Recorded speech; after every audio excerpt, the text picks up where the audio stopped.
Il est 15h30, nous allons reprendre les travaux pour cette deuxième partie consacrée à des retours d'expérience. Donc je vais, pour commencer, laisser la parole au général William Baquette, qui est directeur de projet en charge de la transformation RH de la Gendarmerie nationale et qui va nous parler de l'impact de la crise sanitaire sur les pratiques managériales et nous présenter quelques-unes des expérimentations, notamment numériques, qui ont été mises en place au sein de la gendarmerie. Et il y aura à l'issue du témoignage de M. Baquette un temps de questions et réponses. Donc n'hésitez pas à continuer à poser vos questions au travers de l'onglet de l'outil.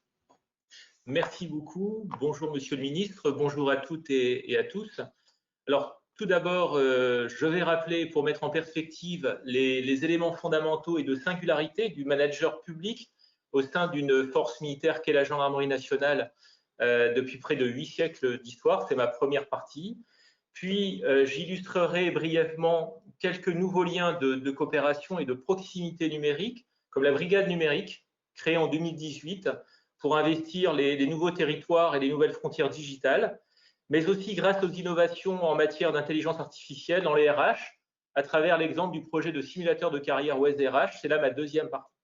Et pour terminer, ce sera ma troisième et dernière partie, j'évoquerai plus précisément le rétex, le retour d'expérience, de l'impact de la crise sanitaire du Covid, en essayant de me démarquer de tout ce qui a été dit jusqu'à présent, qui est très pertinent et que je partage. Je vais rentrer dans les angles morts et je vais rentrer sur la posture managériale, comme il m'a été demandé par les organisateurs de ce webinaire. Alors, première partie, de quoi parlons-nous en matière de pratiques managériales en gendarmerie, sous le point de vue d'abord singulier du statut militaire, puis de l'innovation, et enfin de la transformation publique. Tout d'abord, il faut rappeler que le militaire de la gendarmerie, c'est avant tout un agent public, comme nombre d'entre vous qui m'écoutez en ce moment et que je salue, dont on attend un résultat particulier dans l'exercice des missions de service public. Ou pour reprendre le vocabulaire militaire, dont on recherche un effet final à atteindre, jusqu'à la plus ultime mission encadrante, qui est d'assurer la continuité de l'État. Alors, dans ce but, comme tous les agents publics, eh bien, le militaire de la gendarmerie est placé dans une situation statutaire exigeante qui conditionne toute une gestion légale et réglementaire, qui est incarnée dans un modèle RH singulier, c'est-à-dire très encadré juridiquement et historiquement plutôt impersonnel dans l'intérêt général, qui doit toujours l'emporter sur les intérêts individuels. C'est la raison pour laquelle on s'accorde à dire, on pense, que l'actuel statut général des fonctionnaires prive dans l'intérêt général l'agent public de liberté et de droit, lui impose en même temps des devoirs et des obligations, souvent exorbitantes du droit commun de ses concitoyens. On sait aussi que historiquement, c'est pour protéger l'État, servir sans jamais se servir. Eh bien, pour l'agent public placé sous statut militaire, qui est le militaire de la gendarmerie, c'est exactement la même logique, c'est exactement la même chose, mais avec un degré d'exigence placé un cran au-dessus. Car on attend de lui un peu plus que les autres, notamment une grande résilience, à la fois de la structure et des personnels. Et aussi pour garantir le principe important de libre disposition de la force armée par le chef de l'État, chef des armées. C'est comme un contrat d'assurance, on investit en amont en payant une cotisation, tout en espérant ne pas avoir à subir de sinistres qui coûtera très cher, mais s'il se produit, on est couvert pour faire face. Je vous renvoie aussi au concept latin de paix armée, si vis pacem para bellum. Dans sa traduction française, si tu veux la paix, prépare la guerre. C'est aussi pour cela que le militaire relève non pas du statut général du fonctionnaire, mais du statut général du militaire, actuellement rénové en 2005, qui va plus loin dans la privation de libertés et de droits. Avec en plus une obligation inédite du sacrifice suprême de sa vie, inscrite noir sur blanc dans le statut, avec la disponibilité permanente. Alors, sur ce dernier point de la disponibilité, l'agent public sous statut militaire n'est pas déterminé par son temps de travail, comme la plupart de nos concitoyens, mais il est plutôt déterminé par son temps de récupération, en particulier le gendarme, qui est caserné avec sa famille et mobilisable en tout temps et en tout lieu. Eh bien, ce statut militaire, pour faire le lien avec tout ce qui a été dit tout à l'heure, et notamment les objectifs de la loi de transformation publique pour les fonctionnaires civils, eh bien, ce statut militaire, cela change tout en matière de posture managériale sous l'angle de l'employeur ou du gestionnaire RH. Ainsi, un manager militaire a un peu plus de liberté de manœuvre pour manager des subordonnés placés sous statut militaire qu'un manager civil avec des subordonnés placés sous statut civil. Voici quelques exemples à contre-jour. Pas de RTT, pas de compte épargne-temps, pas d'heures supplémentaires, pas de syndicat, pas de grève, pas de manifestation, pas de droit de retrait, pas de commission administrative paritaire, etc., etc. Autrement dit, dans ce corset serré qu'est le statut militaire, il y a une réalité profonde d'état militaire et de conditions militaires. Alors, pour qu'il fasse ce qu'on attend un peu plus de lui que les autres, notamment en période de crise, et c'est le cas de la crise sanitaire du Covid, le militaire de la gendarmerie subit donc une gestion très dirigiste par son administration, qui a néanmoins évolué positivement compte tenu des assouplissements introduits depuis quelques décennies, en même temps que la progression plus individualiste de la société française. Je dirais toutefois que le militaire de la gendarmerie reste relativement sous emprise dans le lien hiérarchique étroit avec ses chefs, puisque le biotope est dimensionné pour le tenir règne courte, avec par exemple un régime disciplinaire très strict. Ce sont par exemple les jours d'arrêt que le fonctionnaire civil ne connaît pas dans son échelle de sanction, ou la mutation d'office pour des motifs tenant à sa personne qui ne constitue pas une mesure statutaire. Je signale aussi ici, pour terminer, de planter le décor pour la mise en perspective, que lors des cérémonies militaires dites de prise d'armes, pour installer solidement l'autorité hiérarchique de chaque nouveau chef territorial en gendarmerie, on demande très solennellement, sur le front des troupes, de le reconnaître désormais pour chef et de lui obéir, pour in fine, je cite, le succès des armes de la France. C'est un rite laïque très puissant, au pied du mât des couleurs nationales, c'est-à-dire sous l'œil de la République, qui marque solennellement les esprits en rappelant au passage ce que l'on est et pourquoi on est là, et au service de ce qui est plus grand que soi. Pour finir cette première partie de mon intervention, on peut ajouter qu'au cours de sa longue histoire, le modèle RH militaire a toujours été inspirateur ou préfigurateur des systèmes d'organisation du monde civil, privé comme public. Rappelez-vous, Napoléon, furieux de l'inefficacité de secours lors de l'incendie en 1811 de la salle de bal de l'ambassadeur d'Autriche lors de son mariage avec Marie-Louise, eh bien, il a militarisé les pompiers de Paris, qui étaient jusque-là un corps civil des gardiens des pompes. Mais encore, le général de Gaulle, mécontent de l'organisation des secours, lors de la rupture du barrage de Malpasset en 1959, qui fit près de 400 morts, il a constitué à partir d'un régiment du génie de l'armée de terre un corps militaire de sécurité civile. Alors, cela étant dit en propos préliminaires pour contextualiser, quelles sont les différences fondamentales entre le manager, pour reprendre le thème qui m'est imposé dans ce webinaire, et le commandeur au sein de la gendarmerie? Pour répondre à cette question sémantique qui détermine les termes du sujet, il faut commencer par rappeler ici quels sont les fondamentaux de la pratique managériale. Dans le modèle RH militaire de la gendarmerie, on parle plutôt d'exercice du commandement et de l'autorité. En effet, pour nous, le management, c'est une modalité de l'exercice du pouvoir de diriger. Alors que le commandement, au sens militaire du terme, commander, c'est mettre une force en ordre de bataille. En conclusion de cette partie, sous l'angle de la posture managériale en temps de paix comme de crise sanitaire du Covid, il y a deux types de managers ou de chefs. Il y a celui qui dit en avant et celui qui dit suivez-moi. Et plus encore, ce chef qui dit suivez-moi, c'est celui qui décide et qui sait mobiliser ses équipes. En effet, un décideur qui ne décide pas ou qui ne donne pas envie de le suivre, cela crée de la complexité. Alors, de tout cela, j'étais un peu long pour planter ce décor, mais il faut retenir, compte tenu d'un autre grand principe que vous connaissez aussi par cœur, c'est le principe de mutabilité des services publics, eh bien, la gendarmerie se transforme en permanence depuis 8 siècles, avec des pics comme toutes les organisations, et c'est le cas actuellement avec le plan Jean 2024 que je vais évoquer maintenant. Alors, mon chef, le général d'armée Christian Rodriguez, a initié dès sa nomination l'année dernière comme directeur général de la gendarmerie nationale un plan de transformation de la gendarmerie appelé Jean 2024, avec pour mot d'ordre pour la population par le gendarme. Alors, dans ce contexte particulier, eh bien, j'étais nommé directeur de projet en charge de la transformation des ressources humaines de la gendarmerie. Autrement dit, je suis chargé de concevoir et de mettre en œuvre le deuxième pilier RH de ce plan Jean 2024 qui remet à cette occasion en perspective notre pratique managériale dans un modèle RH militaire très singulier, comme je viens de vous l'exposer au début de mon intervention. Et pour cela, je dirige un programme ambitieux dénommé #TransformAGRH, composé de 16 projets structurants, dont l'effet final recherché est de préparer la ressource humaine ou la richesse humaine aux enjeux de l'avenir, en s'appuyant sur 4 grandes valeurs socles: la proximité, la simplicité, l'équité et la solidarité. Mais aussi avec une boussole ou un axe stratégique, mettre l'humain au cœur de la gestion. En effet, plus le digital est présent, comme c'est le cas aujourd'hui, plus l'humain, lui, doit être omniprésent et rester au-dessus. En 2 mots, ce programme Transforme ma GRH, c'est une idée simple, de l'humain et de l'esprit de corps. Tiens, ça correspond exactement à des préoccupations avec la crise sanitaire. Une méthode, mettre les attentes des personnels au cœur de l'écosystème RH et bâtir ensemble. J'en arrive ainsi à ma deuxième partie qui appelle de se poser les bonnes questions et d'y répondre. Sous l'angle de la posture managériale, quels sont les nouveaux liens de coopération numérique et quelles nouvelles proximités numériques grâce aux innovations digitales pour essayer de compenser cette distanciation sociale et de travail. Alors, tout d'abord, on célèbre cette année le 300e anniversaire de la création de la brigade territoriale. C'est la cheville ouvrière de la gendarmerie. Vous qui m'écoutez dans les territoires, vous la connaissez par cœur. Elle est issue de la grande réorganisation de la maréchaussée en 1720 sous Louis XV, avec un objectif stratégique qui est un maillage territorial étroit, c'est-à-dire un outil de contrôle permanent et en profondeur du territoire et de la sécurité des mobilités sur les grands axes de communication, ce qui est toujours d'actualité.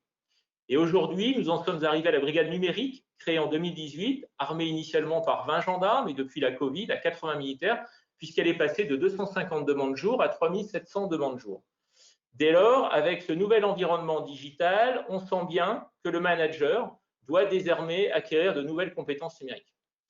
On gère la ressource humaine, mais en plus, on doit maîtriser les données dans le SIRH et les outils et le SIRH est désormais l'interface incontournable de dialogue gérant-gérant et d'aide à la décision de la GRH. C'est l'idée du manager augmenté par l'intelligence artificielle de Cécile Dejoux, professeur au CNAM. Je cite aussi ici Pierre Blanc, qui est président fondateur du cabinet Atling et auteur d'un ouvrage, L'IA expliquée à mon boss, dans lequel il développe aussi l'idée d'un DRH machine, moi ce que j'appelle le DRHD, c'est-à-dire le directeur de la ressource humaine et de la donnée. C'est pourquoi la donnée ou l'intelligence artificielle ne remplacera pas le manager que vous êtes. Mais le manager qui ne sait pas utiliser la donnée ou l'IA sera lui remplacé par le manager qui a cette nouvelle compétence.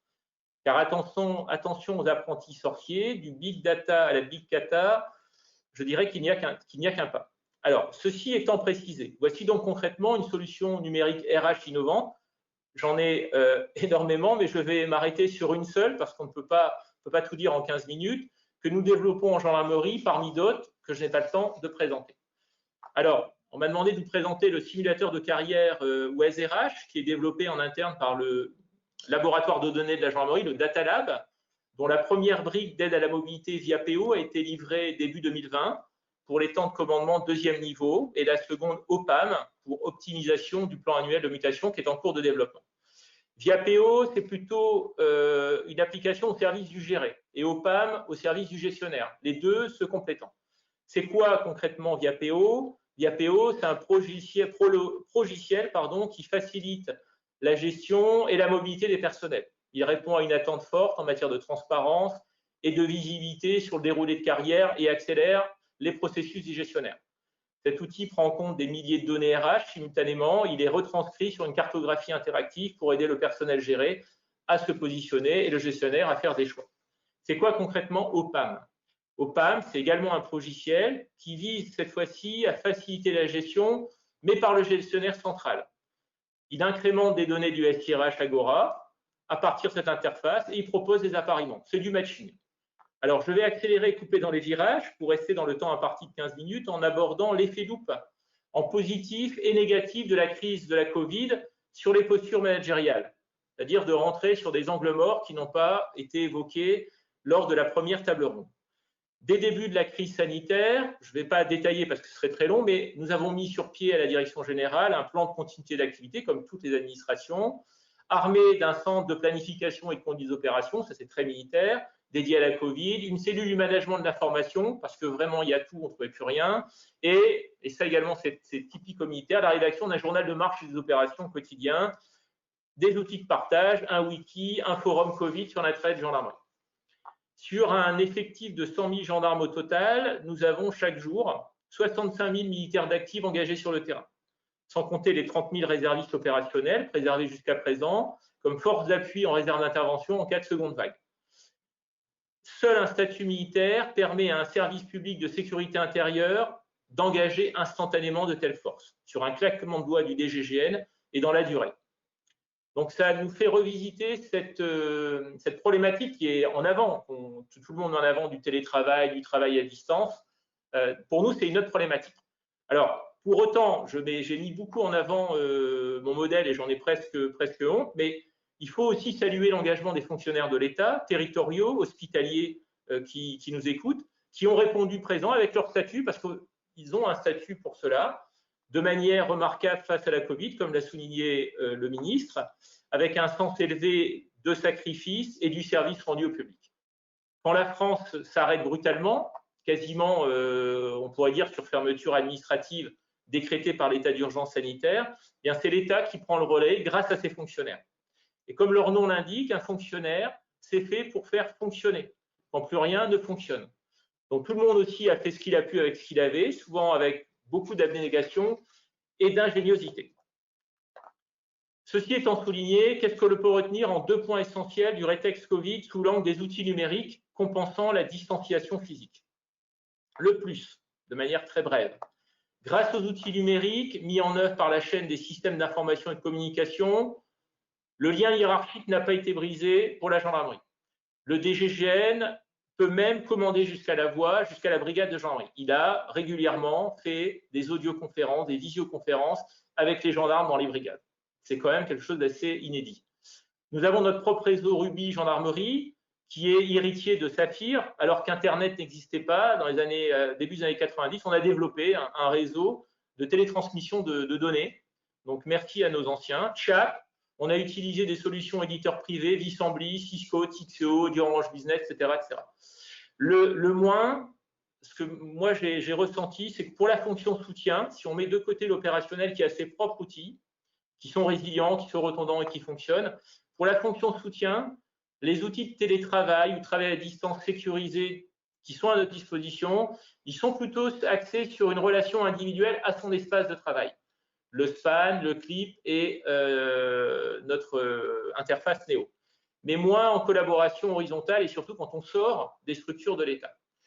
Ce qu'on a vu tout de suite, on a essayé d'utiliser WebConf, qui a livré la direction du numérique, mais sa bande passante était immédiatement saturée. Alors que les outils Zoom et WhatsApp fonctionnaient très bien, mais avec des failles de sécurité incompatibles avec la sécurité informatique, d'autant plus que nous, dans nos applications, on a accès à des applications métiers, à des fichiers sensibles. Alors, on sait très bien que pour la fonction soutien administratif, toutes ces solutions, surtout nomades, ça c'est très important, WhatsApp, Zoom, ont été énormément utilisées par les gens qui travaillent dans les bureaux. Ils ont bouché les trous. J'en arrive donc in extremis en temps imparti à ma conclusion. Finalement, la posture managériale n'a pas fondamentalement changé pour les militaires de la gendarmerie avec la Covid. Au contraire, et même s'il y a toujours des marges de progression, elle a notamment confirmé la pertinence des nouvelles technologies de proximité numérique, se prêtant idéalement à la distanciation sanitaire et sociale imposée par les gestes barrières.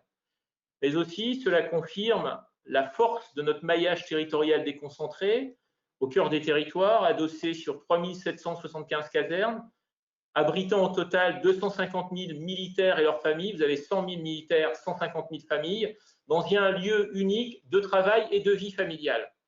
En effet, le télétravail ou le travail à distance se conjugue très bien avec la vie professionnelle et privée en caserne, puisque quand on est caserné, on a toujours le corps et l'esprit au travail, même si ça pose un problème de déconnexion, qui est un problème social important.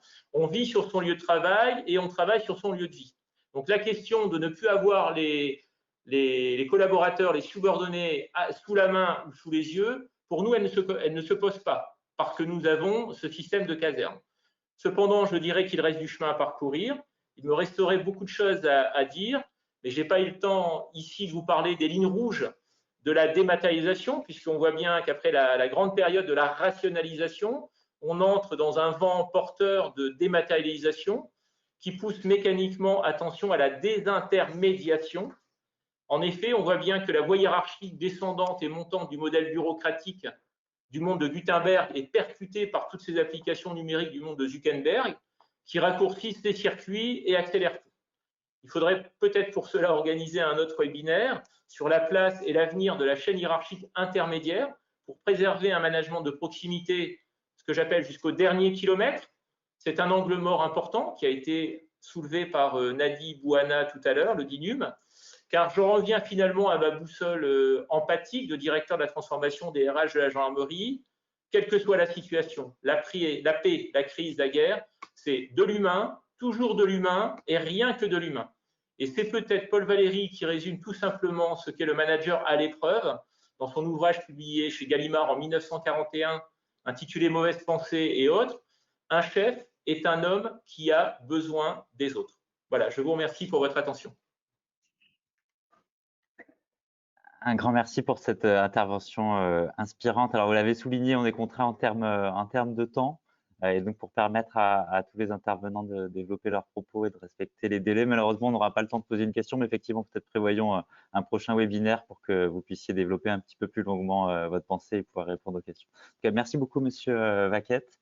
Et je vous propose maintenant un second retour d'expérience dans le cadre de la fonction publique territoriale cette fois-ci, avec le témoignage de Madame Delphine Goujon, qui est directrice générale adjointe du pôle ressources du Conseil régional Grand Est, qui va nous présenter les effets que ce contexte de gestion de crise, en particulier sur un territoire aussi grand que celui de la région Grand Est, a pu avoir sur les évolutions de la culture managériale. Merci Madame Goujon et on vous écoute.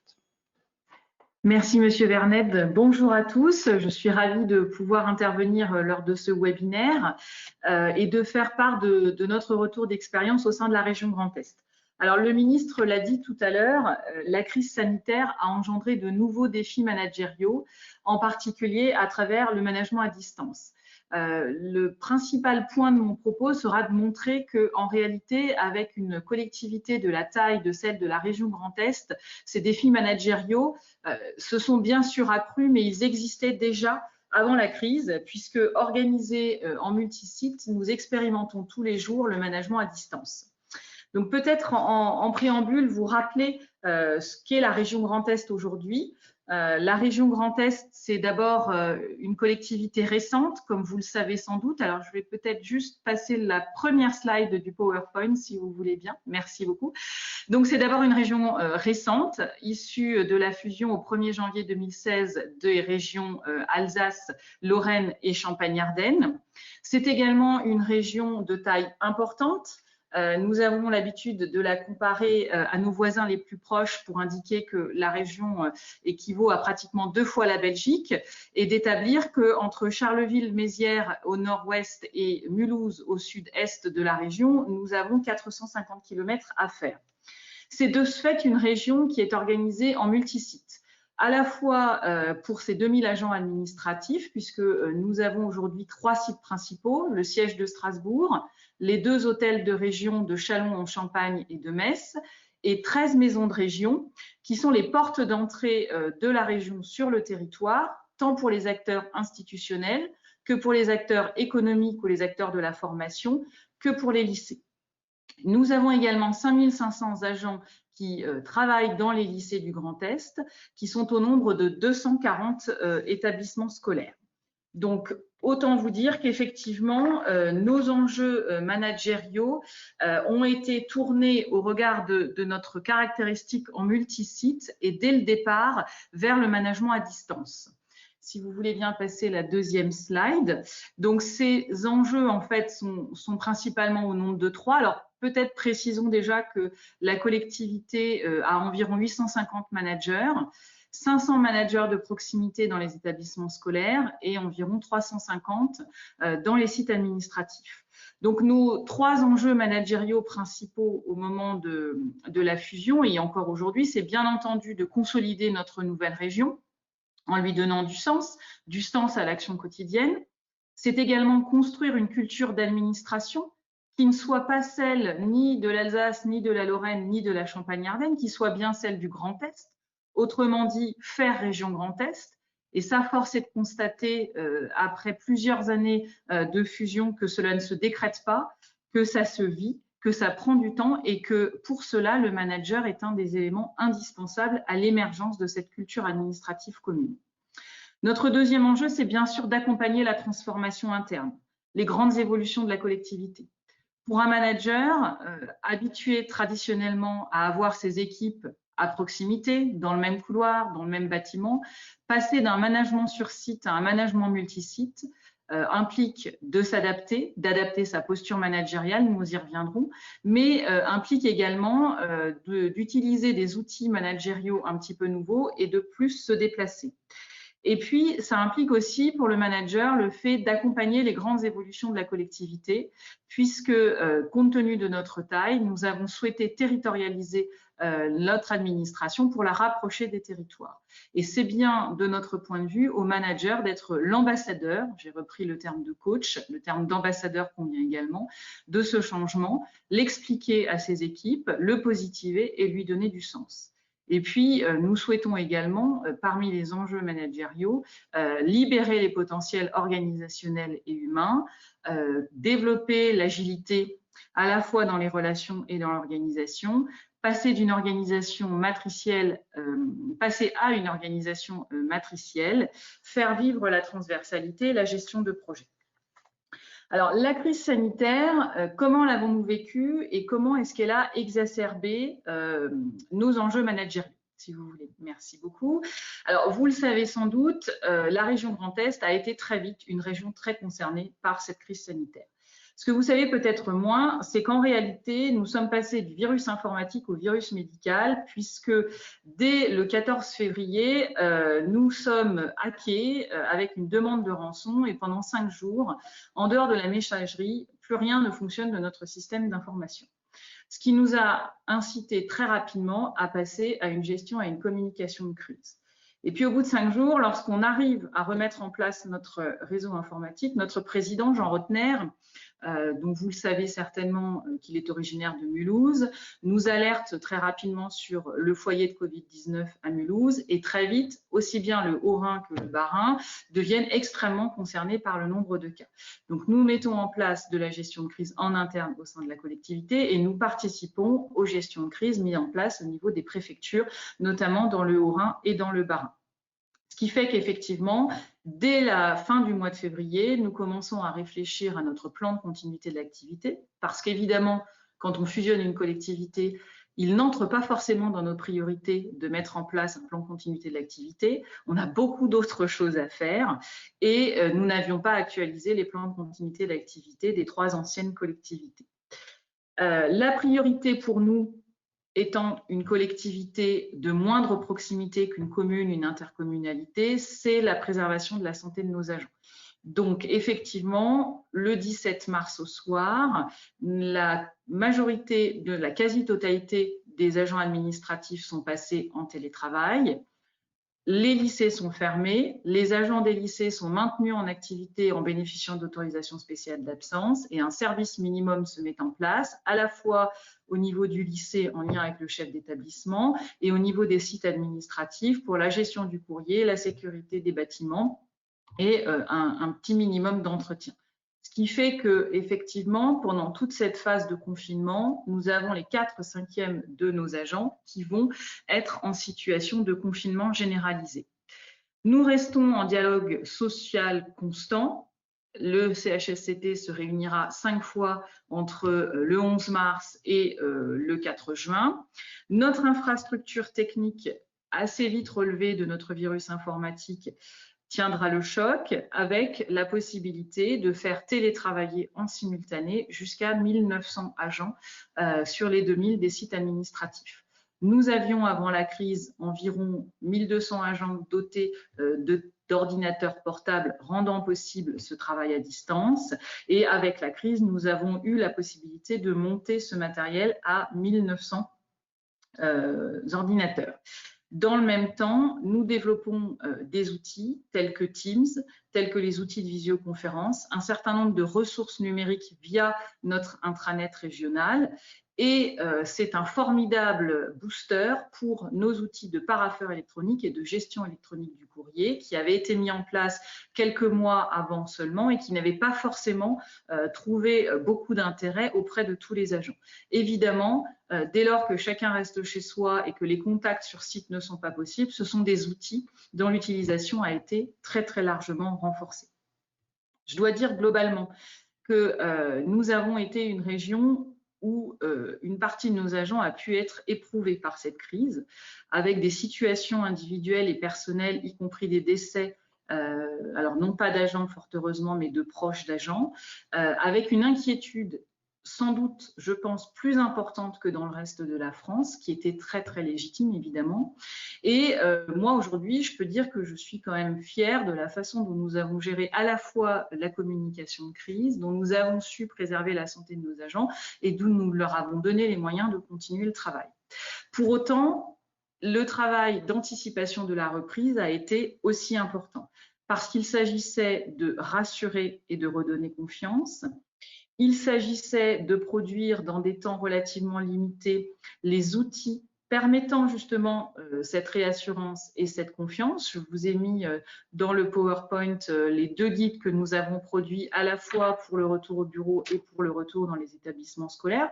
Ce sont 2 guides qui ont été le fruit d'un travail en transversalité, faisant appel à des compétences pluridisciplinaires et qui ont été faits dans des délais relativement courts.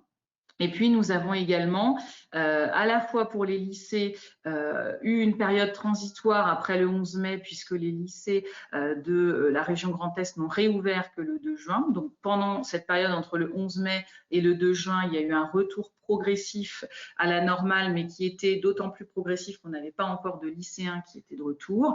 Et puis, dans les sites administratifs, jusqu'à encore aujourd'hui, nous sommes dans une organisation qui est la plus souple et la plus agile possible, où les agents ont la possibilité d'alterner présentiel sur site et télétravail. Évidemment, les agents qui ont des situations particulières, notamment au regard de leur état de santé, peuvent continuer à bénéficier soit d'autorisation spéciale d'absence, soit de télétravail à 100%. Nous avons la chance, au sein de la collectivité, d'avoir 2 médecins du travail et 8 infirmières scolaires qui quadrillent le territoire et qui ont été extrêmement présents pendant cette situation de crise pour répondre aux questions, rassurer les agents et, quand il fallait, les tenir éloignés de leur lieu de travail. Alors ça, c'est, je dirais, sur la gestion de crise globale. J'en viens maintenant aux enjeux du management pendant et après cette période de crise. Alors, c'est sûr que nous avons estimé que la période de crise a eu des effets à la fois sur la posture managériale et sur l'adaptation de l'organisation. Je vous ai remis effectivement les 2 guides du management qui ont été produits pendant cette période, à la fois le guide du management à distance en situation exceptionnelle qui est sorti la semaine du confinement, et puis le guide du management en situation de déconfinement qui a accompagné nos guides de retour dans les établissements ou de retour au bureau. Sur le changement de la posture managériale, je l'ai dit tout à l'heure, nous sommes déjà une collectivité qui fonctionne en multisite et qui fait que le manager n'a pas forcément sous ses yeux ou à proximité l'ensemble des agents qui l'encadrent. Il peut très bien se situer à Châlons-en-Champagne et encadrer des agents qui vont jusqu'à Metz ou Strasbourg. La différence avec la crise, c'est que non seulement ces agents n'étaient pas dans les bureaux à proximité, mais que tout le monde était finalement chez soi. Et donc, nous avons estimé que la clé de la poursuite du bon fonctionnement de la collectivité, c'était bien la confiance mutuelle et la responsabilisation des uns et des autres, même si je partage totalement la vision des intervenants précédents, à savoir que nous n'étions pas véritablement dans du télétravail au sens propre du terme, mais plutôt dans du travail à distance, puisqu'on a un certain nombre d'agents qui ont fait ce qu'ils ont pu compte tenu de leurs obligations personnelles. Donc, l'objectif de la collectivité a été d'accompagner les managers dans le fait de cultiver la confiance et la responsabilisation, de les inciter à garder de la proximité et du contact avec leurs équipes par des échanges réguliers par la voie numérique, d'entretenir évidemment l'esprit d'équipe. C'était pas toujours facile parce qu'on sait très bien que pendant cette crise, si je fais un petit raccourci, on me dit toujours, ben voilà, les agents qui travaillent ont continué à travailler, les agents sur lesquels on avait des doutes ont finalement décroché. Comme le disait l'un des intervenants, il y a eu les élèves décrocheurs, les profs décrocheurs, mais il y a pu aussi avoir les agents décrocheurs. Je pense que ça, c'est une réalité. Et c'est pour ça que c'était important d'identifier aussi les signaux faibles et les besoins individuels. Et lorsqu'il y en avait, nous avons pu, grâce au plateau médical et grâce à l'accompagnement psychologique, accompagner les agents. Nous avons un exemple d'agent dont le plateau médical a considéré qu'il fallait qu'il revienne sur site. On était en plein confinement parce que s'il restait chez lui tout seul, ça mettait en jeu sa santé psychique. Et puis le deuxième enjeu de cette période, au-delà du changement de posture managériale, de la remise en cause de la vision classique du manager, il y a eu évidemment le rôle du manager dans l'adaptation des missions et de l'organisation. Adaptation des missions et de l'organisation au travail à distance. J'ai parlé de la dématérialisation tout à l'heure. L'important, c'était effectivement de pouvoir poursuivre la gestion des dossiers, de pouvoir poursuivre les préparations de dossiers pour les commissions permanentes, d'instruire les demandes de subventions, etc. C'était également de fixer des règles du jeu et des méthodes de travail qui soient claires. Et puis, et parce que c'est très important et que ça tenait particulièrement à cœur des représentants des personnels, il était important d'établir un reporting responsabilisant et qui ne soit pas, entre guillemets, fliquant. Et nous avons également essayé, même si ce n'est pas là-dessus qu'on a été le plus performant, de veiller au respect du droit à la déconnexion. Force est de constater que c'est un sujet qui est compliqué, puisque quand on est chez soi, on a du mal à faire la distinction entre la vie privée et la vie professionnelle. Et du coup, ça a généré quand même beaucoup d'envois de mails, y compris dans des horaires qui n'étaient pas forcément les bons. Alors maintenant, et la suite. La suite, c'est, je vais vous laisser changer la slide si vous voulez bien. La suite, c'est d'abord l'importance du retour d'expérience. Nous devons capitaliser sur la gestion de crise. Là aussi, comme l'a fait la DINUM, nous avons fait un sondage auprès de nos 2000 agents des sites administratifs qui avaient télétravaillé. 9 personnes sur 10 se sont dites satisfaites de ce que la collectivité avait mis à leur disposition pour poursuivre le travail pendant cette situation. Et 9 personnes sur 10 souhaitent continuer le télétravail. Je vais y revenir. Dans le même temps, nous souhaitons mettre à jour notre plan de continuité de l'activité pour le cas où nous devrions revivre ce que nous venons de vivre. Concernant le télétravail, alors je ne l'ai pas dit, mais la région Grand Est, depuis le 1er janvier 2020, était en phase d'expérimentation de ce télétravail pour une journée par semaine sur 80 postes seulement. Donc évidemment, nous ne pourrons pas en rester là. Nous allons travailler avec les représentants du personnel à partir du mois de septembre pour aboutir au 1er janvier 2021 à la généralisation du télétravail, à la fois en ouvrant de manière assez considérable le nombre de postes ouverts au télétravail et en passant très probablement d'une journée à 2 journées de télétravail par semaine, avec l'idée de produire des outils qui puissent accompagner le manager, une charte du télétravail, des formations, sachant qu'au cœur du télétravail, selon moi, repose la relation de confiance entre le manager et l'agent, qui évite du reporting déresponsabilisant. Et puis, pour terminer mon propos, le troisième axe de notre suite, c'est le déploiement de notre école interne Managest, pour lequel nous travaillons déjà depuis un certain nombre de mois. Notre objectif est d'ouvrir une école de formation interne des managers, de mettre en place des outils tels que la charte du manager, des parcours de formation adaptés au niveau des managers et à leur ancienneté dans la fonction managériale, des outils d'autodiagnostic, parce que je trouve qu'il est toujours très important en tant que manager de se poser la question de ses propres pratiques. Et puis, nous essaierons également de détecter tous les talents, c'est-à-dire les personnes qui aujourd'hui ne sont pas en situation de management et qui voudraient tenter l'aventure, autant les former en préalable, de manière aussi à favoriser la créativité, accompagner les transformations. Nous espérons que ces 3 axes permettront aux managers de relever les nouveaux défis qui existaient déjà, comme on a pu le voir, mais qui se sont poursuivis et qui se renforcent avec la crise sanitaire que nous venons de traverser. Je vous remercie. Merci beaucoup pour ce témoignage très, très concret. Et je pense qu'il nous a bien replongé dans les premières semaines, notamment de cette crise sanitaire. Malheureusement, comme pour Monsieur Vaquette, le temps est écoulé, donc on ne pourra pas poser de questions. Et j'espère qu'on aura l'occasion d'approfondir cette discussion.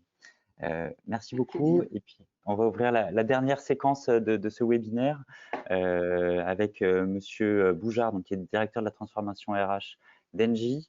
Alors, on a eu beaucoup de témoignages issus du secteur public. Monsieur Boujard, vous, Vous avez un historique de carrière dans la fonction publique et vous avez rejoint le groupe Engie il y a 2 ans. Donc, votre double regard, si je puis dire, sera intéressant pour éclairer ces enjeux du manager public. Est-ce que vous pouvez nous présenter votre parcours en quelques mots? Bonjour Sébastien, merci. Alors comme je ne vois pas les gens, c'est toujours un petit peu déstabilisant là, ce rapport où on est tout seul vis-à-vis de soi-même. Enfin, vous êtes là, vous, pour me rappeler qu'il y a une présence humaine. Mais donc, si j'ai bien compris, les gens qui m'écoutent sont des collègues des différentes fonctions publiques. Donc moi, dans mon parcours, j'ai travaillé pour différentes fonctions publiques. Je suis un fonctionnaire d'État, hein, je suis sorti de l'ENA en 2006 au ministère du Travail. Pendant 3 ans, j'étais en direction centrale à la DGEFP. Et puis j'ai dirigé 3 cabinets ministériels donc au ministère de la Défense pendant un peu moins d'1 an, pendant 2 ans au ministère de la Santé auprès de comme directeur de cabinet adjoint de la ministre, donc je connais un petit peu la fonction publique hospitalière, et au ministère du Travail, j'étais directeur de cabinet aussi, et puis par ailleurs j'ai passé 4 ans en ambassade, donc je connais un petit peu l'administration de la France dans les services extérieurs de l'État, et puis j'ai été 3 ans conseiller du maire de Paris, donc je connais un peu la fonction publique territoriale. Voilà. Donc, je suis arrivé au groupe Engie depuis 18 mois. Et par contre, je ne vous entends pas, moi. Je ne sais pas si… C'est moi, j'avais coupé. Ouais. Avec ce passage du monde public au monde privé un peu récent, c'est quoi votre rapport d'étonnement, si je puis dire, dans la façon d'appréhender ces questions managériales entre ce que vous avez pu connaître dans la fonction publique et ce que vous avez découvert et les sujets sur lesquels vous travaillez au sein d'un grand groupe privé comme Engie? Donc, effectivement, là, je suis dans l'équipe de direction de la filière RH du groupe Engie. Le groupe Engie, c'est un grand groupe énergétique, 170 000 collaborateurs dans 70 pays, dont 70 000 en France. Et ce que je vais dire, et je le dis tout de suite, déjà, il y aura beaucoup d'anglicisme, parce que dans l'univers de l'entreprise, on emploie des mots en anglais, il ne faut pas m'en vouloir. On mute assez vite dans sa façon de penser, dans sa façon de parler. Ça ne veut pas dire que parce que c'est en anglais, c'est plus intelligent ou plus efficace, mais c'est que c'est en tout cas, ça s'inscrit dans des normes un peu internationales. Ça, c'est un sujet. Et donc, dans ce que je vais dire, j'ai mis en avant un petit peu les points saillants. Donc, je ne dis pas que tout est mieux dans le privé et moins bien dans le public, ce n'est pas du tout ce que je vais dire. Mais pour m'inscrire dans votre question, c'est qu'est-ce qui est différent et qu'est-ce qui m'a frappé. Donc, qu'est-ce qui m'a frappé? Il y a des notions un peu différentes. Par exemple, sur les managers, on travaille beaucoup sur la question des comportements et des valeurs. Donc, au sein d'Engie, on a 4 grands comportements qui peuvent paraître un peu bateaux quand on les énonce, audacieux, ouverts, exigeants et bienveillants. Mais par contre, quand on les décline en termes de théorie talent, et je reviendrai sur ce sujet, c'est très engageant sur la manière dont on attend le management, sur la manière dont on le rémunère. C'est-à-dire qu'une partie de votre rémunération est calculée sur votre capacité à vous inscrire dans ces comportements, et vos promotions, votre évolution de carrière est travaillée, est appréhendée en fonction de cette grille-là. Donc, si vous êtes un bon manager, vous progressez, et être un bon manager, ça répond à ces critères-là. Un autre élément, c'est plutôt que le management, c'est le mot que j'ai employé, que j'ai beaucoup entendu, j'ai juste entendu quelques minutes de la précédente interlocutrice, on parle beaucoup de leadership en anglais. C'est une notion un peu différente qui fait appel à votre capacité à faire bouger les lignes et à entraîner des gens en dehors d'une relation hiérarchique et de subordination. Donc ça, c'est vraiment une façon très différente d'aborder la question. Et comme les entreprises tendent, elles n'y arrivent pas toujours, mais à travailler beaucoup plus sur des modèles de hiérarchie beaucoup plus, excusez-moi, j'emploie le mot anglais, flat, donc moins de couches hiérarchiques, beaucoup plus de management de projet et donc d'interaction, chacun apporte sa valeur indépendamment d'une ligne hiérarchique. Et bien, la question du leadership est essentielle, parce que si vous n'êtes pas le chef, si vous voulez que ça bouge, il faut que les autres aient envie de travailler avec vous et de coopérer. 2 autres grandes notions que j'ai vues, c'est la question de l'engagement des collaborateurs. Ça, je sais que dans la fonction publique, quand j'étais directeur de cabinet, on me présentait des baromètres sociaux. C'est est-ce que les gens vont bien, est-ce qu'ils vont aller faire la FH caricature, faire la grève, etc. La notion d'engagement renvoie à d'autres questions, qui est celle de votre alignement avec la stratégie de l'entreprise et sur le fait que vous iriez recommander votre entreprise à d'autres, que vous iriez recommander les produits de votre entreprise à d'autres. C'est très important. Et puis une dernière notion, c'est la question, en anglais on dit l'onboarding, c'est comment vous faites en sorte que les collaborateurs qui vous rejoignent, les nouveaux arrivants, trouvent leur place le plus rapidement possible. Et on voit bien qu'il y a beaucoup d'études qui montrent qu'en termes de performance, plus vite vous aidez la personne à trouver ses marques dans son univers, plus vite vous lui permettrez de donner tout ce qu'elle a à donner. Voilà quelques premiers mots. Et donc cet événement est organisé par l'école du management et des ressources humaines, donc il y a les deux dimensions, management et ressources humaines. Il y a beaucoup de participants qui sont issus de la fonction ressources humaines. Comment, d'après vous, au regard de vos expériences, la fonction ressources humaines doit progresser dans son offre de service, dans ses postures, dans ses pratiques, pour être un véritable appui aux managers et à la transformation des pratiques managériales? Là, je veux partager un petit ressenti personnel. Il est peut-être un peu daté parce que je ne garantis pas que j'ai le traitement classique des autres collaborateurs, mais je vous raconte une expérience qui m'a frappé et donc du coup, je verrai ce que j'ai trouvé différent dans l'entreprise. Je me suis retrouvé une fois au chômage en étant fonctionnaire et haut fonctionnaire, c'est assez rare. Je sortais d'un cabinet ministériel, il y a eu un remaniement et du jour au lendemain, bah, j'avais pas de travail. D'un point de vue financier, vous avez vos primes qui sont supprimées, donc il y a un sujet financier quand même de vivre avec ça. Donc j'ai été voir une seule fois dans ma carrière une personne chargée de s'occuper des carrières, et donc c'était sur l'encadrement supérieur du ministère des Finances à l'époque, comme j'étais au ministère du Travail, j'ai été rattaché. Et c'était un entretien qui a été pour moi désastreux et terrible. C'est-à-dire que la personne m'a dit, j'ai rien à vous proposer, ça va être très dur d'être même chef de bureau. Alors j'étais directeur de cabinet d'un ministre. Vous êtes 1000, la seule chose que je peux faire pour vous, c'est vous créer une adresse mail et vous donner un accès à des ordinateurs dans notre salle d'ordinateur.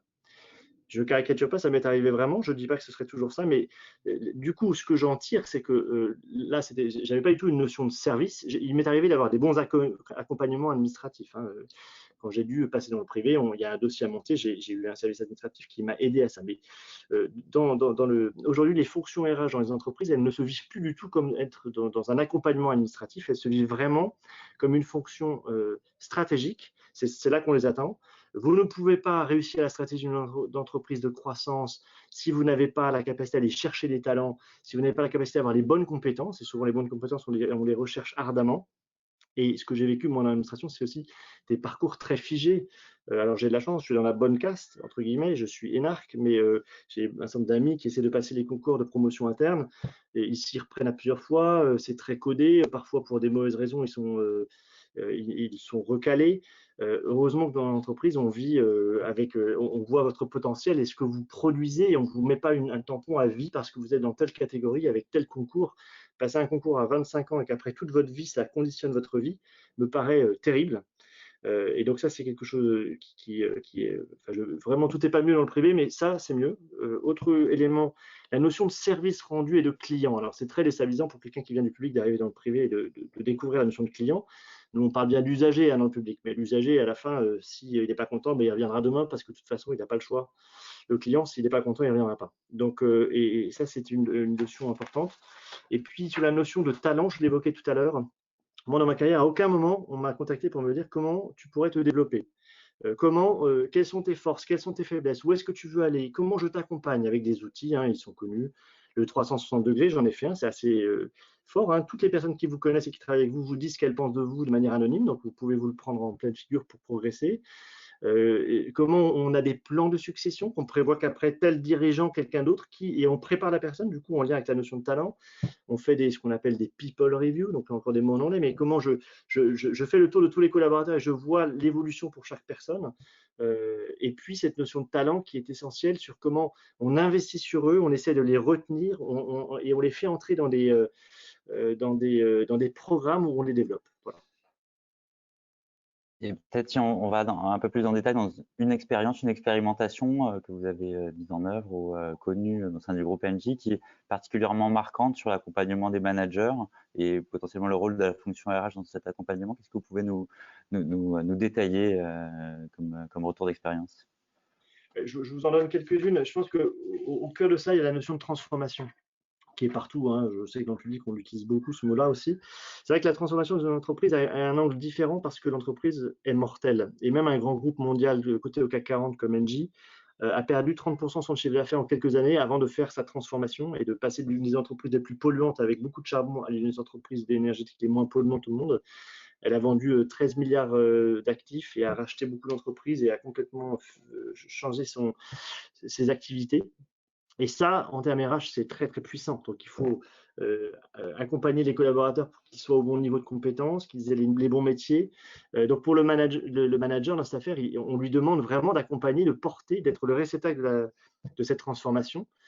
Ça a des impacts RH très forts parce qu'il vous faut recruter des bonnes personnes. Et donc, quand on a changé de stratégie, qu'on est devenu un des leaders du zéro carbone, Engie, on a eu plus 80% de CV de candidats. Ce qui est un défi RH, parce que si vous ne répondez pas à tous ces gens, ils sont vite frustrés. Ils étaient ravis de venir candidater pour Engie. Après, ils vous détestent parce que vous n'avez même pas pris la peine de leur répondre. Donc, le manager, là-dedans, il est censé répondre, parce qu'à chaque fois qu'il y a un candidat, c'est lui qui doit le recevoir. C'est lui qui répercute la marque employeur de l'entreprise. Pourquoi est-ce qu'on irait travailler chez un tel et pas chez un tel? Et puis, c'est lui qui doit être désormais le porteur de notre raison d'être. Alors, quand on est dans le service public, la notion de raison d'être qui est un peu nouvelle chez l'entreprise, on pourrait se dire qu'on a 1000 ans d'avance, hein, puisque le service public est une très grande force. Et c'est vrai, mais la notion de raison d'être, c'est pas seulement je sais que ce que je vais faire a un sens citoyen et d'engagement. C'est aussi je me sens, moi, porteur de ça en tant que manager et que collaborateur. Et donc le manager doit veiller à ce que ses collaborateurs soient engagés. Il y a des études qui prouvent qu'un collaborateur non engagé, ça peut coûter jusqu'à 15 000 € par an. Hein, donc, quand on regarde les coûts, c'est très puissant. Et donc, sur la raison d'être, c'est vraiment cette notion d'alignement stratégique qui fait qu'il y a toute une mécanique managériale avec des conventions managériales pour engager les gens et les faire porter ça. Peut-être une dernière question avant de prendre les questions des participants. D'ailleurs, je vous invite tous à en poser. On en a beaucoup parlé cet après-midi. On vit une période très particulière. Vous, quel est votre retour d'expérience sur l'impact de la crise sanitaire sur les pratiques managériales? Est-ce que ça a pu accélérer ou révéler ou susciter comme enjeux managériaux? J'ai juste entendu un petit peu ce que disait la personne qui intervenait avant moi, avec les distinctions, c'était pas que du télétravail, on avait les enfants à la maison parce que les écoles étaient fermées, etc. Nous, je vais énoncer les choses que vous avez sans doute dit toute l'après-midi, mais on a vu que, le télétravail, ça pouvait permettre la performance. Tous les managers qui n'y croyaient pas, là, ils ont été obligés de voir que dans les fonctions support, en tout cas, c'était évident. Je fais un petit pas de côté dans les entreprises industrielles comme la mienne. Beaucoup de collaborateurs étaient sur le terrain parce qu'ils sont techniciens. Si des hôpitaux ont pu soigner les gens, c'est que les gens ont fait la maintenance électrique. Donc, nous, tout le monde n'était pas en télétravail. Mais ceux qui étaient en télétravail ont été très engagés. Ils n'ont pas travaillé moins, ils ont travaillé plus. La question, c'est ce qu'ils ont travaillé mieux. Ça, c'est difficile d'y répondre parce qu'on voit bien que l'interaction sociale manque. Et donc, le manager a été très perturbé par ça. Même ceux qui avaient l'habitude de travailler en télétravail un peu, là, le fait d'être en télétravail permanent les a obligés à vraiment être dans le lâcher prise, ce qu'on appelle l'empowerment, donc la confiance, etc. Donc, qu'évoquait la collègue tout à l'heure, c'était certainement un grand défi. Et on a besoin d'accompagner les managers là-dessus. Donc, il faut les former, il faut leur faire accepter de lâcher le command and control, parce que sinon ça ne peut pas marcher, hein, ça brigue tout. Et on a senti aussi une attente forte des collaborateurs, à la fois qu'on leur lâche la bride, mais aussi qu'on les accompagne humainement et émotionnellement. Donc, le manager on lui demandait, dans un moment de crise angoissante, dans une entreprise, on a peur de perdre son travail, d'être très présent émotionnellement. Moi, j'ai mon assistante qui a perdu son père du Covid après l'avoir contaminé elle-même. Elle était dans un tout petit appartement de la banlieue parisienne, confinée, et sa mère est Alzheimer dont elle devait s'occuper. Il n'y avait pas d'aide à domicile qui venait pendant le confinement. Donc, ce genre de situation pour un manager, c'est très heureux. Enfin, ça nous remet vraiment en question et ça oblige à être encore plus bienveillant. Vous vous rappelez que c'était un des 4 comportements de l'entreprise que j'évoquais. Ce genre de mot qui peut passer pour un mot valise, dans ce genre de circonstances, prend une autre dimension. On a une première question qui fait appel à votre expérience. En fait, il y a 2 questions qui sont similaires, c'est intéressant. Donc, compte tenu de votre expérience actuelle, quel serait pour vous l'acte ou les actes prioritaires à poser pour moderniser la gestion RH de la fonction publique? C'est compliqué d'y répondre simplement parce que je pense que cette crise est vraiment l'une des plus profondes qu'on a vécues depuis des décennies. Elle a plusieurs dimensions. La partie sanitaire, tout le monde la voit bien. La partie économique est en train de se faire sentir. La partie sociale va encore plus s'accentuer. Et je pense nos collègues asiatiques, c'est un élément que je n'ai pas mentionné, mais dans un groupe mondial comme ça, on se projette vraiment à l'échelle mondiale. D'ailleurs, cette crise était clairement mondiale et elle l'est toujours. Hein. Je rappelle qu'on meurt beaucoup au Brésil et au Chili en ce moment. Et on se reconfine en Chine et on est toujours confiné à Singapour. Alors, donc, ce n'est pas un cycle fermé. Et quand j'étais à l'ambassade de France à Berlin pendant 4 ans, je trouvais que les collègues de l'administration auraient pu bénéficier plus de nos expertises, en tout cas dans l'entreprise. Nous, on est beaucoup en comparaison internationale. Et donc, je pense que pour répondre à la question que vous évoquez, mon petit détour est visé à dire que avant de donner de faire la leçon, je pense qu'il faut tirer les leçons. Donc nous, c'est ce qu'on va faire dans l'entreprise. parce que cette crise est tellement systémique, tellement impactante, tellement profonde qu'il faut vraiment faire un pas de côté et prendre quelques semaines pour voir ce qui a marché, ce qui n'a pas marché. Et nous, c'est ce qu'on veut faire. On est en train de structurer un gros exercice de REX, de Return on Experience, donc de voir quelles leçons on peut tirer de ça. Et peut-être indépendamment, alors c'est dur d'être indépendamment de la crise, mais de façon plus générale, vous, avec votre regard, votre parcours entre public et privé, c'est quoi d'après vous les points clés à mettre en place pour accompagner la transformation des ressources humaines et des pratiques managériales au sein de la fonction publique? Alors c'est une conviction personnelle et pour le coup, dans l'entreprise, on a encore énormément à progresser aussi, hein, donc je ne fais pas la leçon, mais je pense que dans l'administration, le fait d'aller travailler sur des organisations beaucoup plus faisant appel à la responsabilité des collaborateurs et des agents serait important. Donc développer le faire confiance, développer leur capacité à prendre toute leur place, développer leur capacité à prendre des initiatives, et parce que je recommande la lecture à ceux qui ne l'auraient pas lu du livre de Frédéric Laloux, hein, qui est sur Reinventing Organizations, et donc qui, malgré ses titres en anglais, est disponible en français, qui est un livre remarquable qui montre dans différents types d'organisations, y compris publiques, comment le fait d'arrêter d'être dans le contrôle permanent fait des gains d'efficience énormes, fait progresser l'engagement et donc la productivité globale, le bonheur au travail. Je ne sais pas si c'est une finalité en soi d'être heureux au travail. En tout cas, je préfère moi être heureux au travail que ne pas l'être, pour s'opposer le débat. C'est vraiment ce qui manque le plus dans des organisations très hiérarchiques et qui existent depuis 1000 ans, hein. Merci beaucoup. On arrive au terme de ce webinaire. Merci Monsieur Boujard pour votre témoignage éclairant et très direct. On va donc s'arrêter ici. Je vais me faire le porte-parole de tous les participants pour remercier l'ensemble des intervenants de l'après-midi pour la qualité des échanges, la diversité des points de vue. Alors, il y a eu beaucoup de questions sur les documents, donc vous pourrez retrouver à la fois le replay de ce webinaire et l'ensemble des documents très prochainement sur l'ensemble à la fois des réseaux sociaux et l'ensemble des réseaux sociaux de la DGFP et de l'EMRH. On vous invite aussi à prendre connaissance des publications que sont la lettre de veille Vision RH et puis le panorama des pratiques de recrutement, donc qui va apparaître en tout début de semaine prochaine.